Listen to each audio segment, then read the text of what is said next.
તો સુરતના પૂણા વિસ્તારમાં આવેલું સમ્રાટ એપાર્ટમેન્ટ બેસી જવાની ભીતિ સેવાઈ રહી છે। તાત્કાલિક ધોરણે મહાનગરપાલિકાએ તમામ ફ્લેટ ખાલી કરાવ્યા છે। ડ્રેનેજ લાઇનની કામગીરી બાદ ખાડીનો એક ભાગ બેસી ગયો। ખાડીનો ભાગ બેસી જતા આ સમ્રાટ એપાર્ટમેન્ટ એ નમી જાય તેવી હાલતમાં છે તેવું કહ્યું।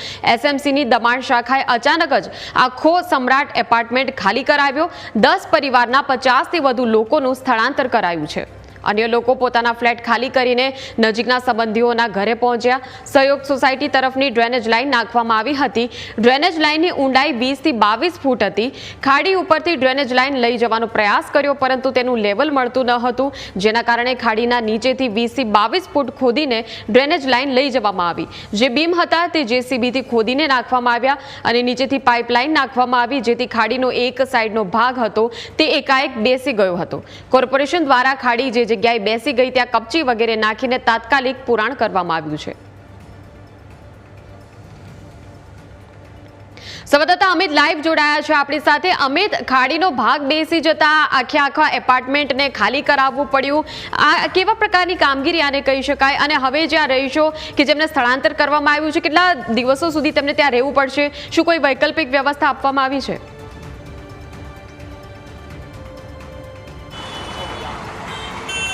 जी ચોક્કસથી સમગ્ર ઘટનાની વાત કરવામાં આવે તો ડ્રેનેજ લાઇન નાખવાની કામગીરી બાદ સુરતના જે કાપોદ્રા વિસ્તારમાં સમ્રાટ જે શોપિંગ છે તેનો એક સાઈડનો ભાગ છે તે બેસી ગયો હોવાની જે ઘટના છે સામે આવી છે।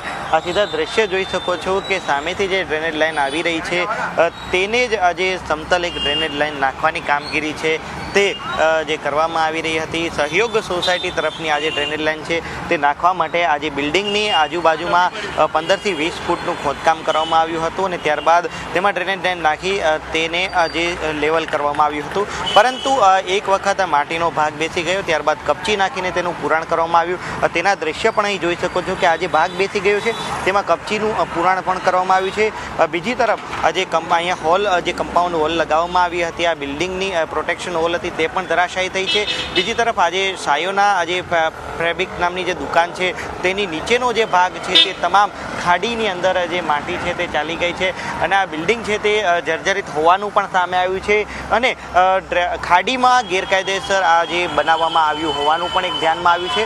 પાલિકાએ વખતો વખતની નોટિસ આપી હતી, કોઈ કાર્યવાહી થઈ ન હતી। આપણી સાથે સ્થાનિક આગેવાન છે, તેમની સાથે વાત કરીશું। સુરેશભાઈ, આ બિલ્ડિંગ છે હાલ ખાલી કરાવાયું છે, કોની બેદરકારી? આ બિલ્ડિંગની અંદર ખાસ જે તમે વાત કરી કોની બેદરકારી, સૌથી મોટી બેદરકારી મકાન માલિકની, કારણ કે આ જે બિલ્ડિંગ છે સંપૂર્ણપણે ગેરકાયદેસર રીતે ખાડીની અંદર દબાણ કરીને બનાવવામાં આવેલું છે અને નોટિસો પણ વારંવાર આપવામાં આવી છે, છતાં પણ મકાન માલિક દ્વારા કોઈ કામગીરી નહીં કરતા, ભાડુઆતોને પણ જાણ નથી કરવામાં આવી। અને કાલે જ્યારે આ માટી ધસી પડી અહીંયા તો જે મકાન નમી પડવાની દહેશત ઊભી થઈ, એના કારણે એસએમસી તંત્ર દ્વારા પણ જે પ્રમાણે પ્રેશર લગાવવામાં આવ્યું અને સ્થાનિકોનો પણ અહીંયા ઉલ્લો બોલ્યો, એટલે મકાન માલિક દ્વારા તાત્કાલિક ધોરણે ભાડુઆતોને ખાલી કરાવી રોડ ઉપર રજળતા મૂકી દેવામાં આવેલા હતા। એટલે પહેલાં તો સૌપ્રથમ મકાન માલિકની સામે કાયદેસર કાર્યવાહી કરવી જોઈએ। એટલી જ બેદરકારી એસએમસી તંત્રની પણ આની અંદર ગણાય, કારણ કે વારંવાર હાઈ લેવલ મિટિંગોની વાતો કરવામાં આવે છે, વારંવાર જર્જરિત બિલ્ડિંગોની ખાડીપુરના દબાણોની વાતો કરવામાં આવે છે, એનો સર્વે કરવામાં આવે છે, પરંતુ એની સામે કોઈ કાર્યવાહી કરવામાં નથી આવતી। શા કારણે અને કોના દબાણના કારણે આ કાર્યવાહી કરવામાં નથી આવતી, એ સૌથી મોટો પ્રશ્ન ઊભો થયો। કારણ કે જે ખાડીપુરનો હમણાં જે મુદ્દો છે એ સુરત શહેરની અંદર ટોપ ઓફ ધ ટાઉન બનેલો મુદ્દો છે,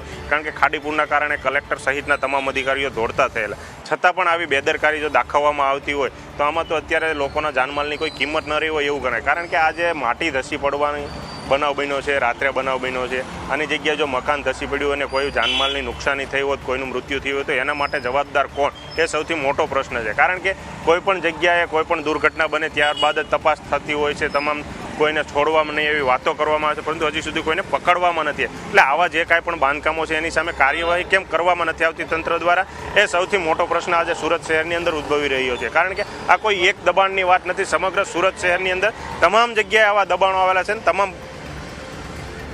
ચોક્કસથી એટલે કે આજે જોઈ શકો છો, આ સીધા દ્રશ્ય જોઈ શકો છો કે આ ગેરકાયદેસર બિલ્ડિંગ હતું અને તેને તોડી પાડવા અવારનવાર નોટિસ આપવામાં આવી હતી, છતાં કાયદેસરની કાર્યવાહી થઈ ન હતી.